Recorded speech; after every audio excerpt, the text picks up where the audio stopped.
So here's our Kage Snowfire System, and some people have been asking for more information on it. A couple of things that are important. This is a 10-foot Snowfire from Kage.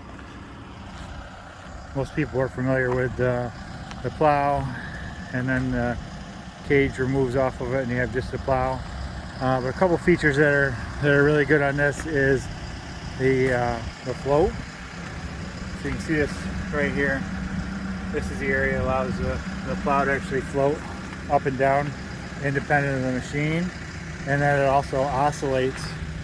So right here you can see the plow can go from side to side to stick to the pavement, to grip those uneven areas. When it sticks out in front like that, you get a lot higher stack out of it.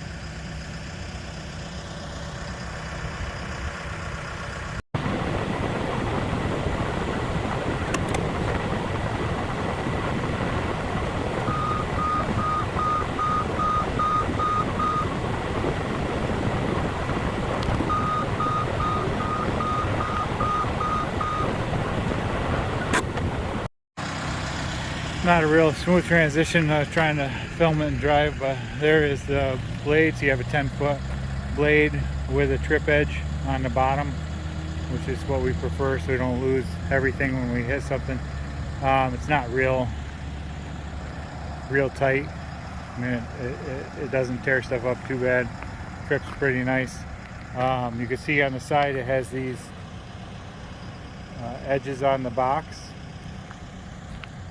And these poly edges are nice because if you go along a curb, they don't scrape the curb. One of the neat things about it is this angle in the front. If I come up to a curb, that box will just tip up off the plow and go over the curb. So with the pusher, which you have here, 10-foot pusher, we were running before, rubber edge on a long parking lot. We weren't getting enough scrape on the longer runs. And then this piece here is fixed. The shoe is fixed, so if you hit a curb with that, you're going to feel it.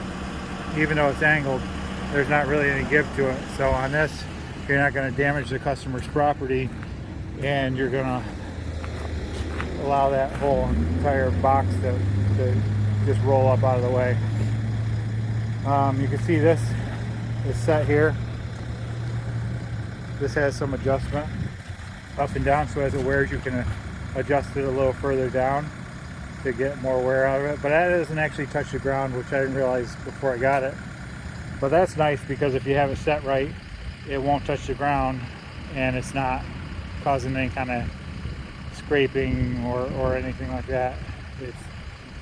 If you have it angled too far forward, which you can see we've done that a time or two, it's definitely worn uneven. But if you do that, then you'll start scraping either in the front or the back. When you keep it even, that just almost floats over top of your pavement and still catches. And then you can angle this. You can angle left or right. You can take the cage off and you can windrow with the plow. But the fact that the cage kind of pops up out of the way if you encounter an obstacle has been nice. Most 98% of the time I'm running it with that cage on there. Angling the box as we go around corners and things like that, which are handy.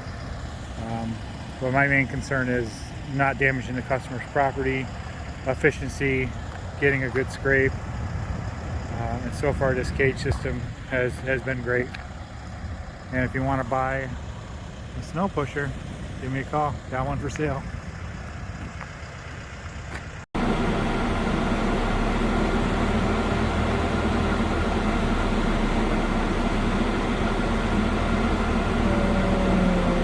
So I'm going to get these pieces on the front out where I can see them in front of me, and then I can see they'll walk right into the cage. And once I get there, just pick it up. I got it. And it's a cam lock system. I just flipped around, it stays in there. This stays in pretty good. If I tip it, it actually sticks with me. See, it's not rolling forward out of there. It will eventually, or if you're shaking it, or if you're doing all. But it actually sticks with it. It was one of the concerns I had.